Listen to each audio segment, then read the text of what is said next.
Chapter 10 force and motion. നമ്മൾ കഴിഞ്ഞ ചാപ്റ്ററിൽ ഒരു ബോഡിയുടെ മോഷനെ കുറിച്ച് പഠിച്ചിരുന്നു അല്ലേ? സ്ട്രെയിറ്റ് ലൈൻ മോഷനും അതേപോലെ സ്പീഡ്, വെലോസിറ്റി, ആക്സിലറേഷൻ തുടങ്ങിയ കാര്യങ്ങളൊക്കെ നമ്മൾ കഴിഞ്ഞ ചാപ്റ്ററിൽ പഠിച്ചു. ഇനി നമ്മൾ ഈ ചാപ്റ്ററിൽ നമ്മൾ ഡിസ്കസ് ചെയ്യാൻ പോകുന്നത് എങ്ങനെയാണ് ഒരു വസ്തു മൂവ് ചെയ്യാൻ തുടങ്ങുന്നത്. നിർത്തിയിട്ടൊരു കാർ അല്ലെങ്കിൽ ഒരു ബസ്, നമ്മൾ കഴിഞ്ഞ ചാപ്റ്ററിലൊക്കെ ഡിസ്കസ് ചെയ്തത് മൂവ് ചെയ്തുകൊണ്ടിരിക്കുന്ന വസ്തുവിൻ്റെ പ്രത്യേകതകളാണ്. പക്ഷെ എങ്ങനെ ഒരു വസ്തു മൂവ് ചെയ്യാം, എങ്ങനെയാണ് ഒരു വസ്തു മൂവ് ചെയ്യുന്നത്, അല്ലെങ്കിൽ എങ്ങനെയാണ് ഒരു വസ്തു മൂവ് ചെയ്തുകൊണ്ടിരിക്കുന്ന വസ്തുവിൻ്റെ മോഷൻ നിൽക്കുന്നത്, അല്ലെങ്കിൽ അതിൻ്റെ സ്പീഡിൽ ചേഞ്ച് വരുന്നത്, അല്ലെങ്കിൽ അതിൻ്റെ ഡയറക്ഷനിൽ ചേഞ്ച് വരുന്നത് തുടങ്ങിയ കാര്യങ്ങളൊക്കെയാണ് നമ്മൾ ഈ ചാപ്റ്ററിൽ പഠിക്കുന്നത്. കഴിഞ്ഞ ക്ലാസ്സിൽ നമ്മൾ പഠിച്ചിരുന്നത് അങ്ങനെ മൂവ് ചെയ്തുകൊണ്ടിരിക്കുന്ന വസ്തുവിൻ്റെ പ്രത്യേകതകളാണെങ്കിൽ, ഈ ചാപ്റ്ററിൽ നമ്മൾ പഠിക്കാൻ പോകുന്നത് എങ്ങനെ വസ്തുക്കൾ മൂവ് ചെയ്യുന്നു, അല്ലെങ്കിൽ എങ്ങനെ വസ്തുക്കൾ നിൽക്കുന്നു തുടങ്ങിയ കാര്യങ്ങളൊക്കെയാണ്. രണ്ട് കാര്യങ്ങളാണ് നമ്മൾ ഡിസ്കസ് ചെയ്യുന്നത്, ഫോഴ്സും മറ്റൊന്ന് മോഷനും. ഒരു മോഷൻ നടക്കണമെങ്കിൽ വളരെ അത്യാവശ്യമുള്ള ഒരു കാര്യമാണ് ഫോഴ്സ്. ഒരു ഫോഴ്സ് ഉണ്ടെങ്കിൽ നോർമൽ കേസിലൊരു മോഷനും ഉണ്ടാവാതിരിക്കാം. നോർമൽ കേസിൽ ഒരു മോഷൻ ഉണ്ടാവണമെങ്കിൽ ഫോഴ്സ് നിർബന്ധമാണ്. അതുകൊണ്ടാണ് നമ്മൾ ഈ രണ്ട് ടേം കൂടെ ഒരുമിച്ച് നമ്മളൊരു ചാപ്റ്ററായിട്ട് പഠിക്കുന്നത്.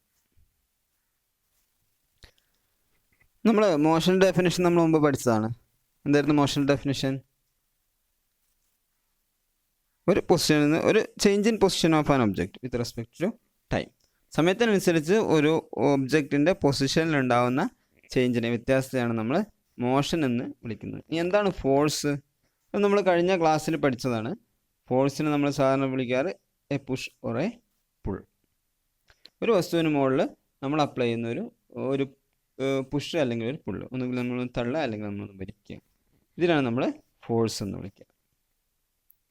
അപ്പോൾ നമ്മളിനി ഒരു വസ്തുവിന് മുകളിൽ നമ്മൾ ഫോഴ്സ് അപ്ലൈ ചെയ്താൽ എന്തൊക്കെയാണ് വസ്തുവിന് സംഭവിക്കാം?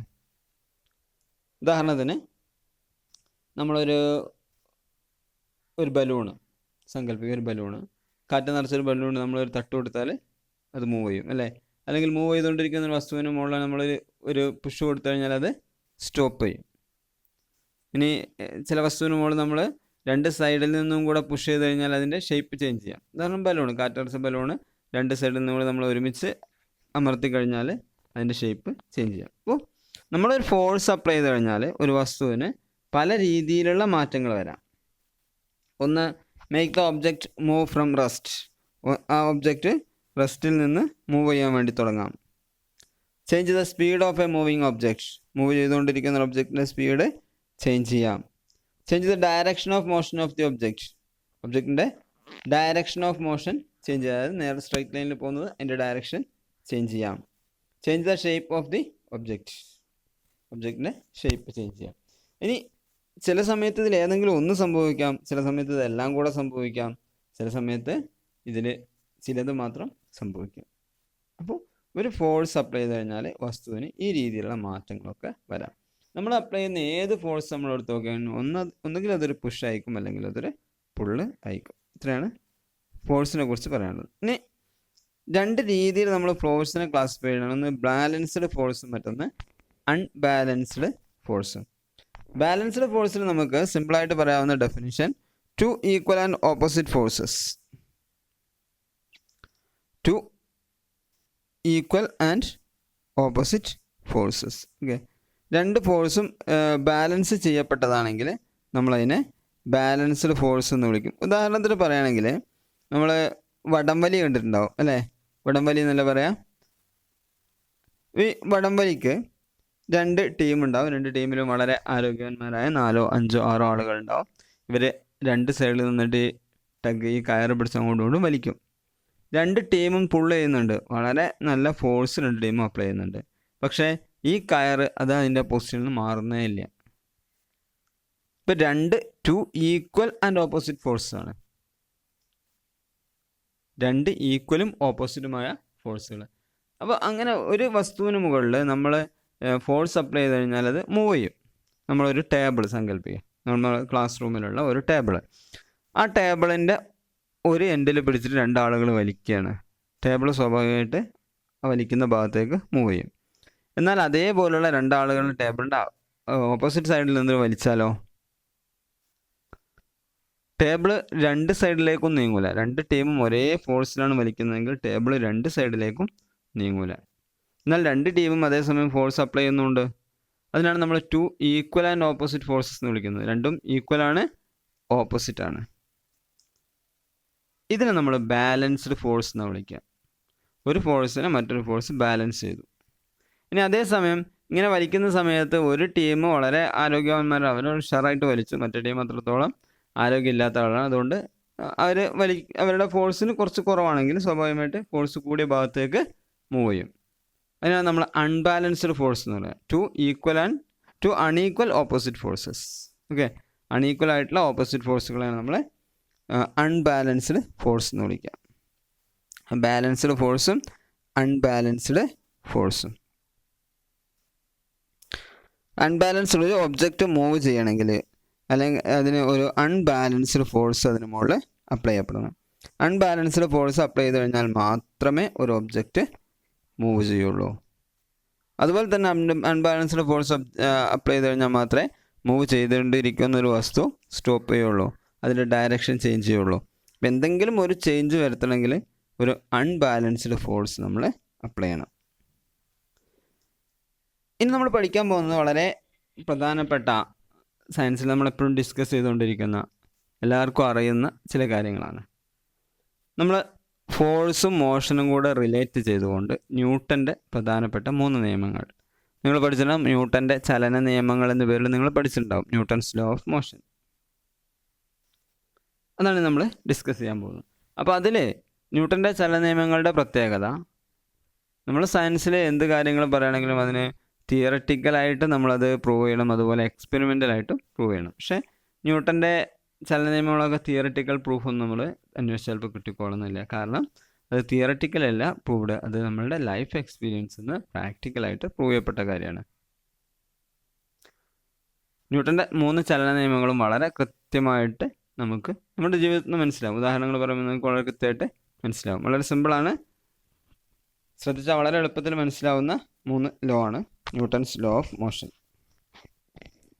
അതിൽ ഒന്നാമത്തെ ലോ അറിയപ്പെടുന്നത് ലോ ഓഫ് ഇനേർഷ്യ എന്നാണ്. Law of inertia. എന്താ ഇനേർഷ്യ എന്ന് പറഞ്ഞാൽ? ആ ടേം നിങ്ങൾ മുമ്പ് കേട്ടിട്ടുണ്ടോ? ശരിക്ക് എൻ്റെ മലയാളം ജഡത്വം എന്നൊക്കെയാണ് പറയുക. ജഡം എന്ന് പറഞ്ഞാൽ എന്താണ്? ശവശരീരം അല്ലേ? എന്താണ് ഡെഡ് ബോഡിയുടെ പ്രത്യേകത? അത് മൂവ് ചെയ്യില്ല അല്ലേ? ഡെഡ് ബോഡി സാധാരണഗതിയിൽ മൂവ് ചെയ്യില്ല. മൂവ് ചെയ്യണം, നമ്മൾ ആരെങ്കിലും പിടിച്ച് എടുത്തു കൊണ്ടുപോകണം. അപ്പോൾ അതേപോലത്തെ ഒരു ടെൻഡൻസിയാണ് ഇനേർഷ്യ. എല്ലാ വസ്തുക്കളുടെയും ടെൻഡൻസി എന്ന് പറഞ്ഞാൽ അത് ഏത് സ്റ്റേറ്റിലാണോ ആ സ്റ്റേറ്റിൽ എങ്ങനെ തുടരാനായിരിക്കും താല്പര്യം. നമ്മൾ മടി എന്ന് പറയില്ലേ, മടി എന്നൊക്കെ പറയാറില്ലേ? ഒരു മടിയനായ അയാളൊരു ചെയറിലിരിക്കണം, അയാൾക്ക് ഇഷ്ടം ചെയറിൽ അങ്ങനെ ഇരിക്കാനായിരിക്കും. കിടക്കാൻ തന്നെ ആയിരിക്കും. ചിലപ്പോൾ എണീറ്റ് പോയിട്ട് എന്തെങ്കിലും ഒരു സാധനം വെള്ളം എടുത്തുകൊണ്ട് വരാൻ വരെ മടിയായിരിക്കും. നമ്മൾ പറയാറില്ലേ, ഒരു ഗ്ലാസ് വെള്ളം കിടക്കി നമ്മൾ ഇരിക്കുന്ന സമയത്ത് നമുക്ക് എണീക്കാൻ മടിയാണ്. ഇതേപോലെയാണ് എല്ലാ ഒബ്ജക്റ്റുകളുടെയും ടെൻഡൻസി എന്ന് പറഞ്ഞാൽ to retain in its state of rest or uniform motion. ഒന്നുകിൽ സ്റ്റേറ്റ് ഓഫ് റെസ്റ്റിൽ അല്ലെങ്കിൽ യൂണിഫോം മോഷനിൽ തുടരാനാണ് എല്ലാ വസ്തുക്കളുടെയും താല്പര്യം. ആ ടെൻഡൻസിയാണ് നമ്മൾ ഇനേർഷ്യ എന്ന പേരിൽ അറിയപ്പെടുന്നത്. The tendency of an object to retain in its state of rest or uniform motion. നമ്മൾ അതിൻ്റെ യൂണിഫോം മോഷൻ അല്ലെങ്കിൽ സ്റ്റേറ്റ് ഓഫ് റെസ്റ്റിൽ കണ്ടിന്യൂ ചെയ്യാനുള്ള ഒബ്ജക്റ്റിൻ്റെ ടെൻഡൻസിയെയാണ് നമ്മൾ ഇനേർഷ്യ എന്ന് വിളിക്കുന്നത്. നിങ്ങളെ ടെക്സ്റ്റിൽ കാണിച്ചൊരു ഉദാഹരണമുണ്ട്. ഒരു ഗ്ലാസ് വെള്ളം എടുത്തിട്ട് ഒരു പേപ്പർ അടിയിൽ വെക്കുക. പെട്ടെന്ന് നമ്മൾ പേപ്പറും വലിച്ചാൽ പേപ്പർ നമ്മളെ കയ്യിൽ പോരും, ഗ്ലാസ് നേരെ അവിടെ തന്നെ ഉണ്ടാവും. കാരണം എന്താ? ഗ്ലാസിൻ്റെ ടെൻഡൻസി എന്ന് പറഞ്ഞാൽ to retain in state of rest ആണ്. അത് സ്റ്റേറ്റ് ഓഫ് റെസ്റ്റിലുള്ളത്, ആ റെസ്റ്റിൽ തന്നെ തുടരാനാണ് ഇതിന് താല്പര്യമുള്ളത്. നമ്മൾ പെട്ടെന്ന് പേപ്പറിങ് വലിക്കുന്ന സമയത്ത് പേപ്പറിങ് പോരും, ഗ്ലാസ് അവിടെ തന്നെ നിൽക്കും. ചില മജീഷ്യന്മാരൊക്കെ കാണിക്കാറുണ്ട്. നമ്മൾ ഒരു ഗ്ലാസ്സിന് വെള്ളം നിറയ്ക്കും, എന്നിട്ട് അതിന് മുകളിൽ ചെറിയ കാർഡ്ബോർഡിൻ്റെ ഒരു പേപ്പർ വെക്കും, ഒരു 5 രൂപ കോയിൻ അതിൻ്റെ സെൻറ്റർ വെക്കും. പെട്ടെന്ന് നമ്മൾ ഈ പേപ്പറിങ് വലിച്ചാൽ കോയിൻ വെള്ളത്തിൽ വീഴും. ശരിക്കും കോയിൻ ഉള്ളത് പേപ്പറിന് മുകളിലാണ്. പേപ്പർ വലിക്കുമ്പോൾ കോയിൻ അതിന് കൂടെ അങ്ങ് പോരണം. പക്ഷെ നമ്മൾ പെട്ടെന്ന് വലിക്കുന്ന സമയത്ത് ഈ കോയിന് അതിൻ്റെ സ്റ്റേറ്റ് ഓഫ് റെസ്റ്റ് ചേഞ്ച് ചെയ്ത് സ്റ്റേറ്റ് ഓഫ് മോഷനിലേക്ക് വരാനുള്ള സമയം കിട്ടൂല. ടെൻഡൻസി എന്ന് പറഞ്ഞാൽ സ്റ്റേറ്റ് ഓഫ് റെസ്റ്റ് തന്നെ തുടരാനാണ്. അതുകൊണ്ടാണ് നമ്മൾ നിർത്തിയിട്ട് ആ ഒരു വസ്തുവിനെ നമ്മൾ തള്ളി നീക്കണമെങ്കിൽ നമ്മൾ നല്ല ഫോഴ്സ് അപ്ലൈ ചെയ്യണം. ഒരു കാറ് ബ്രേക്ക് ഡൗൺ ആയ ഒരു കാറ് നമ്മൾ തള്ളുകയാണെങ്കിൽ നമ്മൾ നന്നായിട്ട് ഫോഴ്സ് അപ്ലൈ ചെയ്ത് മൂവ് ചെയ്ത് തുടങ്ങുള്ളൂ. മൂവ് ചെയ്ത് തുടങ്ങിയാൽ പിന്നെ നമ്മൾ ചെറിയ ഫോഴ്സ് അപ്ലൈ ചെയ്താൽ മതി. കാരണം കാറിൻ്റെ ടെൻഡൻസി എന്ന് പറഞ്ഞാൽ to retain in state of rest ആണ്. മൂവ് ചെയ്തുകൊണ്ടിരിക്കുന്ന ഒരു വസ്തുവാണ്, നമ്മളൊരു ഫോഴ്സ് അപ്ലൈ ചെയ്യുന്ന സമയത്ത് നിൽക്കണമെങ്കിൽ നമ്മൾ നല്ല ഫോഴ്സ് അപ്ലൈ ചെയ്യണം. കാരണം അതിൻ്റെ ടെൻഡൻസി എന്ന് പറഞ്ഞാൽ മൂവ് ചെയ്തുകൊണ്ടേ നിൽക്കാനാണ്. അതിനെയാണ് നമ്മൾ എന്ത് വിളിക്കുന്നത്?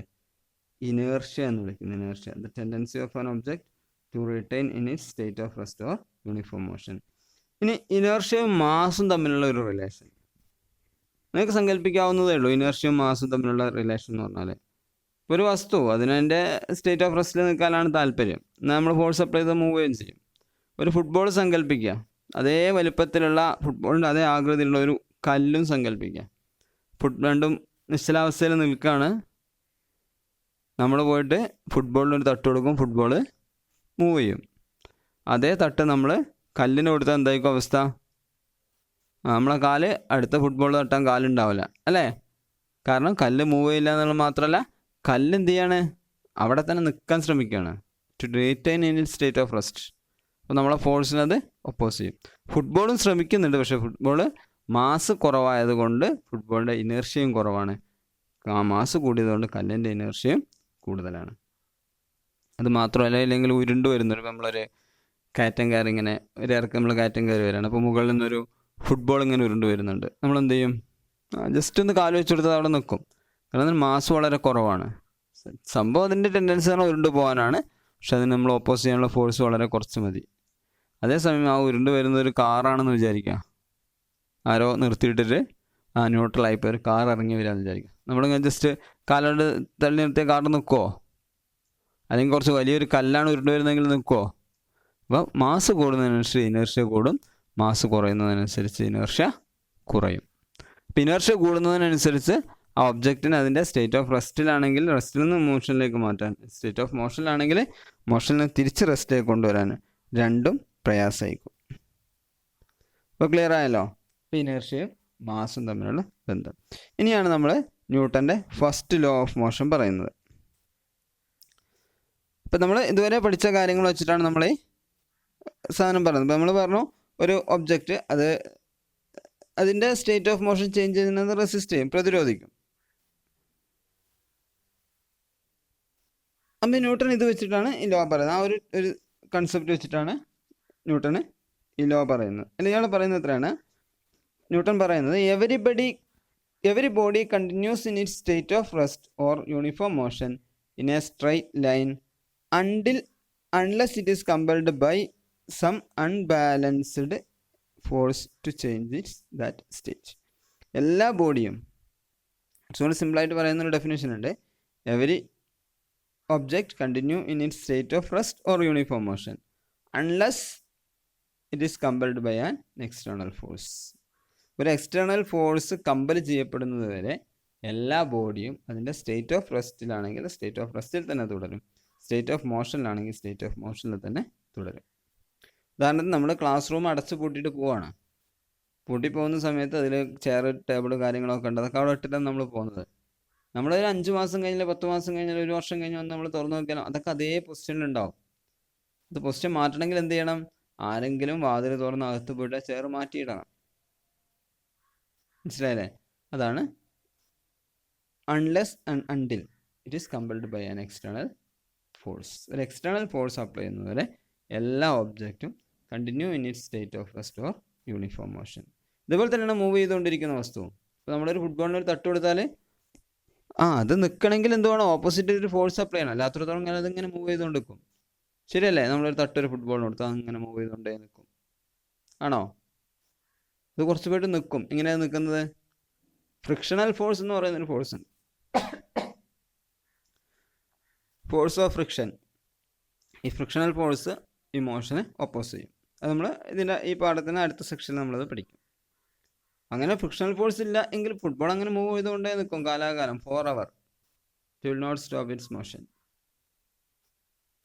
ഇതാണ് ന്യൂട്ടൻ്റെ first law. Every body continue in its state of rest or uniform motion until and unless it is compelled by an external force. External force apply ചെയ്യുന്നത് വരെ അത് അങ്ങനെ കണ്ടിന്യൂ ചെയ്തുകൊണ്ടേ നിൽക്കും. ഇതിന് കുറേ ഉദാഹരണങ്ങൾ പറയുന്നത്. ഇപ്പോൾ നമ്മൾ ബസ്സിൽ യാത്ര ചെയ്തുകൊണ്ട് നിൽക്കുകയാണ്, നമ്മൾ ബസ് കയറി നിന്നു, നമ്മൾ നിൽക്കുകയാണ്, പെട്ടെന്ന് ബസ് മുമ്പോട്ട് എടുക്കുമ്പോൾ നമ്മൾ എന്ത് ചെയ്യും? പുറകോട്ട് വീഴും അല്ലേ? കാരണം എന്താ? നമ്മൾ ബസ് പെട്ടെന്ന് മുമ്പോട്ട് പോവാണ്, നമ്മളെ ബോഡി സ്റ്റേറ്റ് ഓഫ് റെസ്റ്റിലാണ്. ബസ് മുമ്പോട്ട് മൂവ് ചെയ്യുന്നതോടെ ബസ്സിൻ്റെ ഫ്ലോർ മൂവ് ചെയ്യും, അതിനനുസരിച്ച് നമ്മളുടെ കാലിൻ്റെ അടിഭാഗം അതിനോട് കൂടെ അങ്ങ് മൂവ് ചെയ്യും. പക്ഷെ നമ്മളുടെ ബോഡിയുടെ ബാക്കി ഭാഗം remain in state of rest. Okay, കാലം മുമ്പോട്ട് പോയും ബോഡി അവിടെ തന്നെ നിൽക്കുകയും ചെയ്യുമ്പോൾ പുറകോട്ട് വീഴാൻ പോകും. ഓടിക്കൊണ്ടിരിക്കുന്ന ബസ് പെട്ടെന്ന് ബ്രേക്ക് ചെയ്ത് കഴിഞ്ഞാൽ സ്വാഭാവികമായിട്ടും നമ്മളെ കാല് ബസ്സിൻ്റെ ഫ്ലോറുമായി ടച്ചിലുള്ള നമ്മളെ കാല് പെട്ടെന്ന് സ്റ്റോപ്പ് ആവും. നമ്മളെ ബോഡി അപ്പോൾ മൂവ് ചെയ്തുകൊണ്ടേ നിൽക്കുകയാണ്. അപ്പോൾ നമ്മൾ എന്ത് ചെയ്യും? ബോഡി മുമ്പോട്ട് പോകും, കാലം അവിടെ തന്നെ നിൽക്കും, നമ്മൾ മുമ്പോട്ട് വീഴും. ഇതൊക്കെ നമ്മളെ നിത്യജീവിതത്തിൽ നമുക്ക് എക്സ്പീരിയൻസ് ചെയ്യുന്ന ഫസ്റ്റ് ലോ ഓഫ് മോഷൻ്റെ ആപ്ലിക്കേഷൻസ് ആണ്. ഇതേപോലെ ധാരാളം ഉദാഹരണങ്ങൾ നിങ്ങൾക്ക് നിങ്ങളെ ജീവിതത്തിൽ നിന്ന് കാണാൻ വേണ്ടി പറ്റും. പല ഉദാഹരണങ്ങൾ നിങ്ങൾക്ക് കിട്ടും. നമ്മൾ ഓടിക്കൊണ്ടിരിക്കുന്ന ബസ്സിൽ നമ്മൾ ചാടി ഇറങ്ങാൻ സങ്കല്പിക്കുക, എന്ത് സംഭവിക്കുക? നമ്മൾ മുമ്പോട്ട് വീഴും. കാരണം നമ്മുടെ ബോഡി മുമ്പോട്ടേക്ക് പോയിക്കൊണ്ടേ നിൽക്കുകയാണ്. പെട്ടെന്ന് നമ്മൾ സ്റ്റോപ്പ് ചെയ്യാൻ ശ്രമിച്ചാൽ നിൽക്കില്ല, അങ്ങോട്ട് പോകും, നമ്മൾ വീണു പോകും. ബസ്സിനൊക്കെ ചാടുന്ന നല്ല എക്സ്പീരിയൻസ് ഉള്ള ആളുകൾക്ക് ചാടി ഇറങ്ങാനും കഴിയുള്ളൂ. ഓടുന്ന ബസ്സിൽ നിങ്ങളൊന്നും കയറി നോക്കുക പെട്ടെന്ന്. ഇതൊക്കെ നമുക്ക് നമ്മളുടെ ഈ ഫസ്റ്റ് ലോയുടെ ആപ്ലിക്കേഷനായിട്ട് പറയാൻ പറ്റും. Every body continue in its state of rest or uniform motion until and unless it is compelled by an external force to stop or to start. Okay, until and unless compelled by an external force. അവിടെ നിർത്തിയാൽ മതി. ഇതാണ് first law of motion. അടുത്ത ക്ലാസ്സിൽ നമുക്ക് second law of മോഷനെ discuss ചെയ്യാം. ഈ first law of motion law of inertia എന്നുകൂടെ അറിയപ്പെടാറുണ്ട്. കാരണം അത് ഇനേർഷ്യയുമായി റിലേറ്റഡ് ആണ്. ഏത് continue in state of rest or uniform motion. State of റെസ്റ്റിൽ കണ്ടിന്യൂ ചെയ്യുക അല്ലെങ്കിൽ യൂണിഫോം മോഷനിൽ കണ്ടിന്യൂ ചെയ്യാം. ഓക്കെ.